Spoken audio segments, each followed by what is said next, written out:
형 나야 달단속반 지금 급하게 정부 부동산 규제 떴잖아. 큰일 났어. 넌 무슨? 형 몰랐어? 알았잖아. 예상 못했던 것들 아니잖아. 하물며 뭣도 모르는 새끼 나 달단속반조차도 맞췄잖아. 뭔 소리냐고? 네가 뭘 맞췄냐고? 응 맞췄어. 멤버십 형들은 알지? 어쨌든 정부가 부동산 폭등장 서울 아파트 규제안 가져왔어. 그리고 역시 한치의 예상도 빗나가지 않았지 왜. 부동산 세금 증세와 사기 신도시 공급은 대선 공약으로 제외했으니 쓸 수 있는 카드는 뻔한 수밖에 없었잖아. 그 뻔하고 누구나 알고 예상했던 대출 규제 정책을 달단속 나까지 읽어주면 지루하니까 그 지루한 뉴스 기사는 각자 읽던지 아닌 박사학위 유튜버가 보자. 여기는 막 인사이트 부동산 통찰 규제 예측과 향후 전망하는 곳 아냐 형.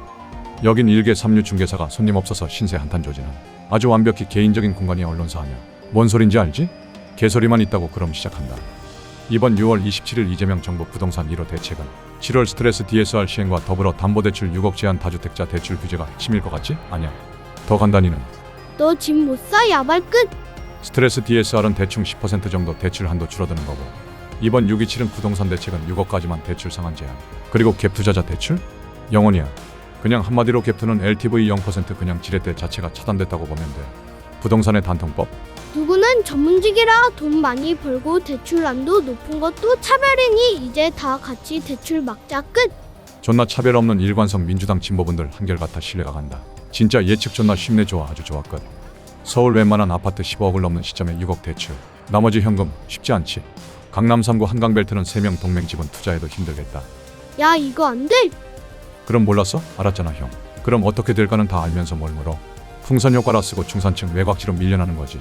그리고 핵심지는 누가 산다? 응 부모 잘 만나고 공부 잘했던 전문직 애들만 줍줍한다.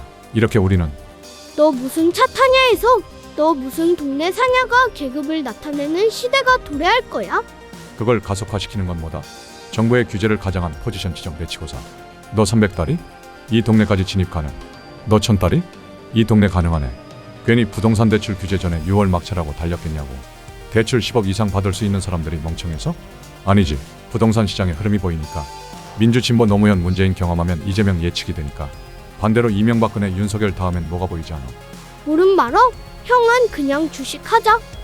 부동산 영끌도 이젠 못해. 배치고사 티어 정리 끝났다고. 자 이제 다음 달부터는 영끌해도 6억이야. 다른 금융기관에서 대출 끌어올까봐 이번엔 한 스텝 더 밟아놨더라. 응 보험대출도 다 막았어. 자 사채 쓸 용기 있어? 형 선은 넘지 말자. 그리고 내가 예측했던 은행들 대출 총량 규제 들어갔지? 뻔한 수. 이게 빠지면 정부는 생쇼해도 민간에서 대출 풀어버리면 소용없거든. 당연히 규제할 줄 알았고 내가 맞춘 것이 아니야. 답지 보여줬잖아 작년 정부가. 여기서 핵심은 시작전에. 여기부터 개인 의견이다. 형 내가 누구? 삼류복덕방 중개인. 전문가 아니야. 지극히 개인적 독재 공간이야. 언론사 아니라고 좀 나한테 뭘 바래? 다시 여기 627 이재명 정부 첫 부동산 규제 정책에 숨겨진 포인트는 올 12월까지 대출 총량을 반으로 줄인다는 것. 타노스 핑거스냅이 중요한 포인트야. 부동산 대출 총량 반감 정책, 일명 반갈죽 타노스 핑거스냅. 다시 말해 대출 총량 반감 정책이 난 핵심 포인트로 보며 부동산 전망 및 예측의 중요한 기점이라 생각해. 무슨 근거? 그냥 필 것. 앞선 대놓고 강제하는 LTV 6억이 중요한 것이 아닌 정부가 금융권 칼 들고 협박하는 대출 총량 규제가 더 심각한 상황이라고. 대출 반으로 줄인다는 게 뭔 뜻이야? 반만 나오네. 얼른 움직여야겠다. 이런 생각하는 형 있어? 형은 그냥 주식하자니까. 아니 반만 나오거나 대출이 문턱이 높아지는 것이 아닌 안 나온다고 형. 하반기 대출 없다고 빵원. 정부가 부동산 규제로 6억까지 담보대출 해준다고 했지만 은행에서는 대출이 빵원. 이해했어? 이해 안 된다고? 자 생각을 안 하는 우리 형들을 위해 떠 먹여줄게. 지금 6월 27일 상반기 끝났네. 정부가 올해 부동산 대출 총량을 반갈죽 타노스 핑거스냅으로 날려버렸어. 그럼 1월 6월까지 이미 총량의 반 나갔다는 소리고 7월부터 12월까지는 은행이 빌려주고 싶어도 못 빌려주는 구조라고. 정부는 해줘. 근데 은행에서 막는 스텔스 그림자 규제라고. 주간 리포트에서 내가 말했잖아. 그러나 대출은 형만 안 되는 거지 모두가 안 되는 것은 아니래도. 아니 나오겠지. 근데 형은 아냐. 응 형 뭐 돼? 형 아버지가 뭐 돼? 그럼 대출 나와. 반대로 직장인 일반. 우리 형이나 나는 대출 안 나와. 은행 의자에도 못 앉아. 심사는 무슨 모집 단계에서 컷.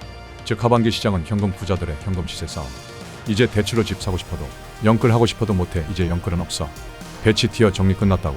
우린 심해야 아이언이라고 브론즈 실버 못 가. 그런데 말입니다.